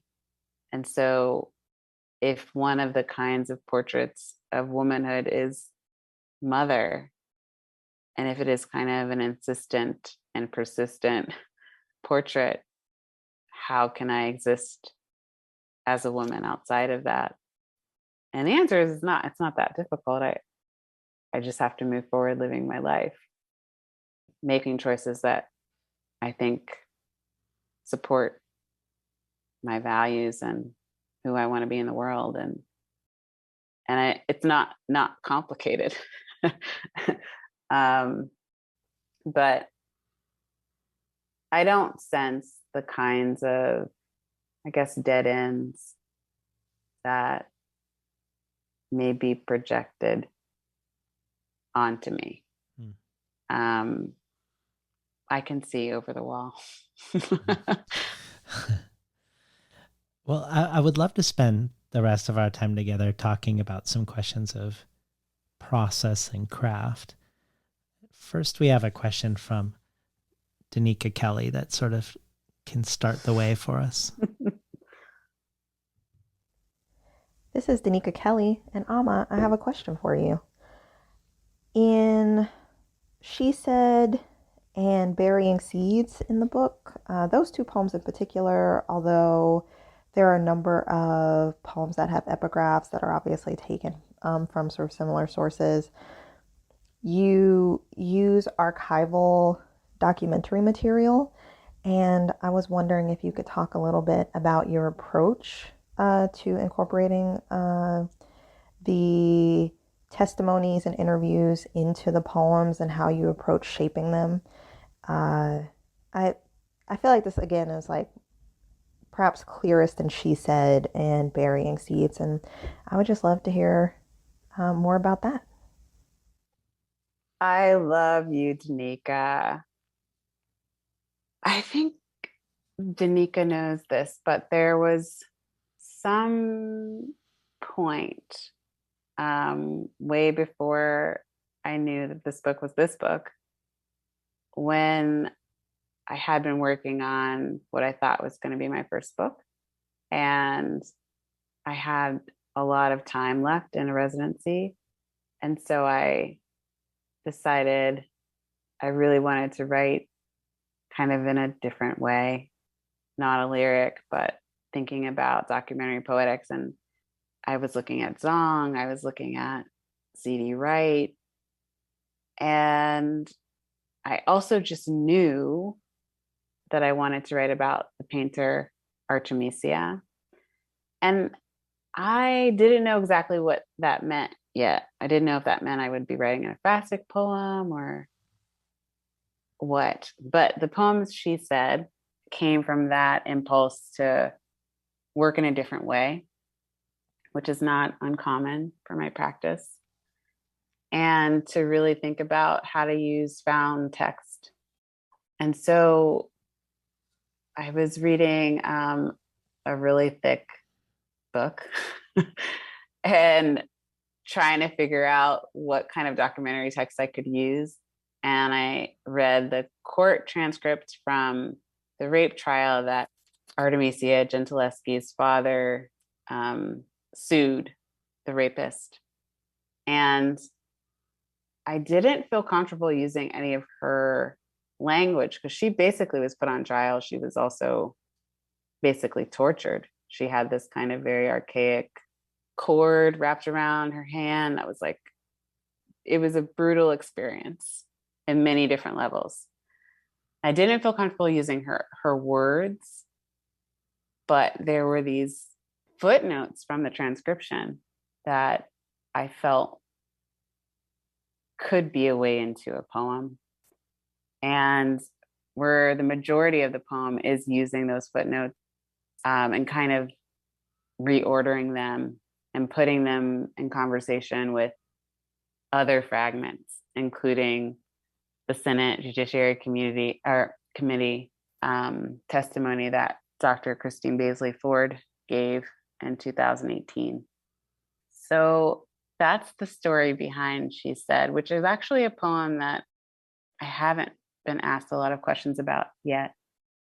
And then with Bearing Seeds, similarly, I knew I wanted to write a poem for Betty Shabazz, which is in the poem. And I just started doing research, and that one was a bit more straightforward in terms of lifting quotations that I felt like made sense for the poem. But I guess if I could zoom out a little bit, I think craft-wise, there's something so beneficial about just reaching into the unknown and like moving towards something that it is not my inclination or my habit or my quote unquote nature as a writer. And I remember very clearly, and One with Others by C.D. Wright is such an important text in my life. But I remember very clearly trying to make a space for different kinds of poetics and spending time really like collaging with that poem that is essentially about sexual assault and also the kind of silencing and the kind of echoes that I was hearing. So while I was writing that poem, I was listening to, news footage of Trump saying, "Why did she wait so long?" And then I'm looking at the transcripts of this rape trial and seeing it echoed over centuries, the same kinds of questions, the same kind of victim blaming. So yeah, that's part of the story of how I got to those documents. And it's a way of working that I would love to return to.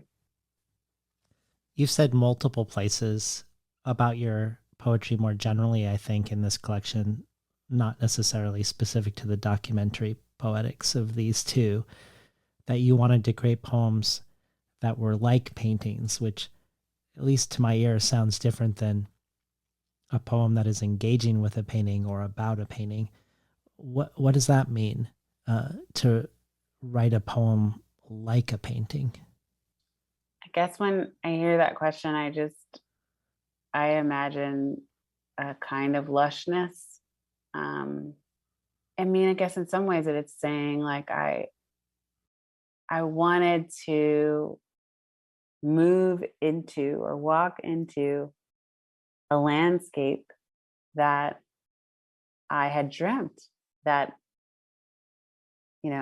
is what I imagine painters are kind of doing in their minds, using the tools at their disposal to make something that could be resembling of reality, but it could also be not. And I guess there's something about the texture and beauty and tone that I think it's something that music and poetry and painting have in common. Like there's a way that one can behold a piece of art and still not know so much. And the same is true for poetry. Clearly, we can listen to a piece of music over and over and over and over and over and over and over again. I think I was also thinking about the actual space of a museum.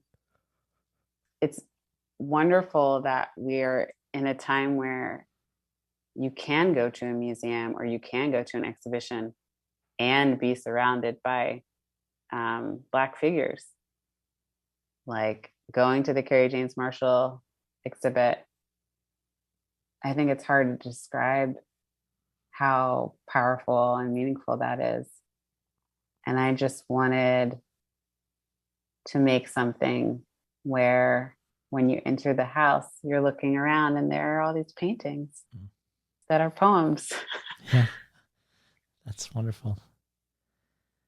Well, you've talked in multiple places in really interesting ways about risk in your poetry. For instance, in your conversation with Ross Gay, who, as an aside, I just want to describe the way that he described your book in that conversation. He said, "This is a grown-ass book, florid with mystery, comfortable sitting with uncertainty and the unknown, full of adult desire." In this conversation, you talk about how you're attracted to wild poets, poets that push your writing. And you mention Bridget McGee Kelly, Terrence Hayes, Diane Seuss. In the Massachusetts Review, you talk about two types of writers that you read: the ones you can't live without and the ones you read during the act of writing. The former are writers like Lucille Clifton, C.D. Wright, Sharon Olds, Toni Morrison. The latter, the ones you read while you're writing, are people you consider riskier than you are. Again, you say wilder, and you read them while you're composing. And I was wondering if you could talk a little bit about that. Yeah, I just have this image of myself like running after this motley crew of poets. I just think there are poets who document and kind of record, and that's like a necessary kind of poet. And then there are poets that are so strange and following their own drumbeat and unapologetic and wild. And I am really drawn to surrounding myself with them while I'm writing. I think, there's some writers who say, like, I can't read while I'm writing. I don't want to be influenced. I am absolutely not that kind of writer. I need other writers while I write, and I need to pursue them. I need to like chase after them. It is a longer line. It's a kind of self-revelation. It's even kind of a syntax like Carl Phillips, like things that feel just out of reach. And when I can move toward it, my voice is kind of changed in a very, I would say, a slight way, but it's an interesting shift. I just have this image of like, what if I was on an island by myself and I had no other poets to like draw from? I think I would be pretty bored with what I was writing. I really do need this this motley crew, and I'm really grateful for the ways that because you can't ever kind of lose your voice as a writer, I don't think. But it's like in the stretching, in the reaching towards, in the kind of like a bit of discomfort, I can change the sound of my voice. And I like that. It's interesting to hear myself in that way. I think, again, with this like because all of them are also me, like, and I can kind of tap into the parts of me that are like them. when I'm in conversation with them in this way. So always just like surrounding myself with writers and books as I write. And also, I think there's something about, I guess it's the gratitude that I feel for being a reader, not only being a poet, for being able to love poetry and for the kind of like flexibility that a poem can carry over years and decades and decades. Because I've been reading some of the same poets for most of my life, and they're still giving to me. Well, to stay with this question of risk, in your interview in The Common, when you were talking about revising, you say that when you revise is the time when you ask, what am I willing to risk? And that you want to risk something in every poem, that there needs to be blood in it, something at stake. And if there isn't, then you revise the poem toward putting something on the line. Another way you put it is that you want to be honest in a way that includes a willingness to be vulnerable, ugly, and misunderstood. Quoting Audre Lorde, who says, I have come to believe over and over again that what is most important to me must be spoken, made verbal, and shared, even at the risk of having it bruised or misunderstood. And then the interviewer asks a great question. Do you have any suggestions for making riskier revisions? And I wondered if you could speak to any strategies beyond reading wild poets, questions you ask yourself, or ways you put your poems to some sort of litmus test to know that you're risking yourself. As I mentioned, Terrence Hayes was my thesis advisor, and he also is a reader of my poems. And sometimes he'll just say more. Sometimes when I'm kind of coaching myself through revision, becoming my own best reader, I'm telling myself to share more, to give more. So more may be a one-word prompt for thinking about this question. I think I'm specifically thinking about what feels like a risk to me, which, just to clarify, is not about necessarily about like disclosure. It is maybe answering this question of, so what? I mean, what here is like putting myself on the line? And that seems quite relative. There may be different kinds of personalities that would answer that question differently. But for me, I just think, am I keeping too much, or am I truly sharing? What about this doesn't make me look good? Or doesn't make the speaker look good? I mean, that's a genuine question that has led to adding a line in a poem. I think one knows. It's obviously a self-examination. It's not something that, I don't know if I would take that feedback from anybody else, but it's something that I know, whether or not I'm being honest, whether or not I'm putting something on the line. It's something that I know and it can be measured by me. So I think asking myself, what more is there? What does this matter? Can get me a little bit closer to the blood that I was talking about. Yeah. Well, let's go out with a final reading. I was hoping maybe we could go out with a reading of Blueprint. Blueprint.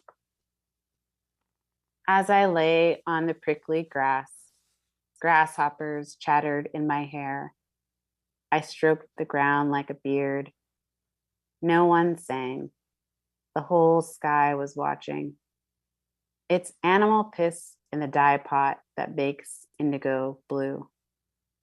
Blue seeped out of me, but I wanted to forge it myself.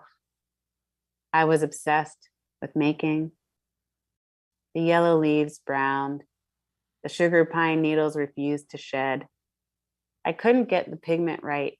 It kept turning to mud.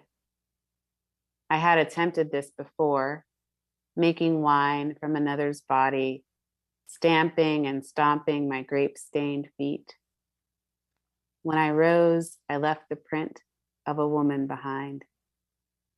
I noticed the pear tree, how it gave without question.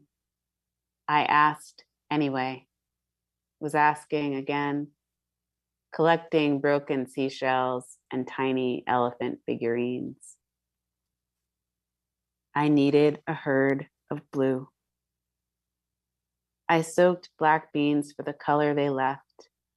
My blue was a habit, a kind of river I stepped into, sometimes crossed, because it held the sky so perfectly. I swung the axe. I swam with my arms. I hammered nails, though crookedly. Timber was my sacrum. Timber were my metatarsals. Timber was my lungs, pink flesh. Timber was my skull.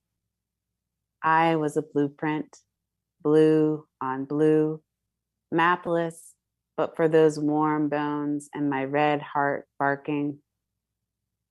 And when I turned without making my skirt a basket, when I turned from all the fallen pears, the sky was full of shaking, wet with river water. It wasn't rain that fell. Whatever it was, I collected in the cups of my hands. Thank you so much, Ama Codjoe, for David, your host. That's what I call you in my head at home. I hope not. Oh my God. I'm so happy to play my small role in getting this book into people's hands and hearts, Ama. I am so grateful for you in this world. So please let me say the work you do. Okay, so this is something I happened upon, like just by grace yesterday, this printmaking workshop studio space.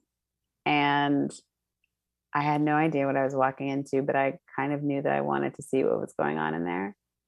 And it was like a magical space. There were like puppets hanging and like spools of twine and reams of paper and like all of these prints and color, and it was gorgeous. And then I was watching the people work, and I realized that there is something so remarkable and mesmerizing about the kind of time and attention that is poured into making. And the kind of time and attention that you pour into these interviews and conversations, it is unbelievably precious. Mm-hmm. I'm in awe of it. I really am. And the hours that you give in order to give us something, it's just, I don't know. Thank you, Ama.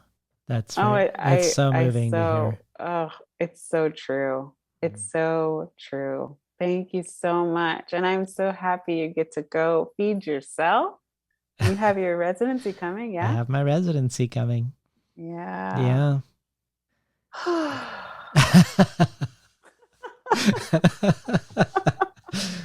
Oh. Well, we've been talking today with Ama Codjoe, the author of Bluest Nude from Milkweed. You've been listening to Between the Covers, and I'm David Naiman, your host.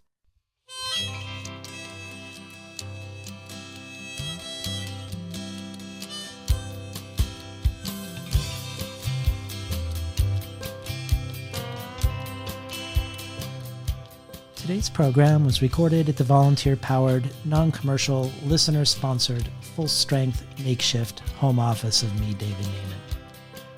If you enjoyed today's conversation with Ama Codjoe, you can find more of Ama's work at amacodjoe.com. For the bonus audio archive, Ama contributes the reading of 3 different poems that exemplify 3 different ways to approach ekphrastic poetry, discussing each one. This joins bonus material from Jory Graham, Dion Brand, Rosemary Waldrop, Nikki Finney, Natalie Diaz, and many others. And this is just one possible reason to join the Between the Covers community as a listener supporter. Join our brainstorm of future guests. Receive the supplementary resources with each conversation.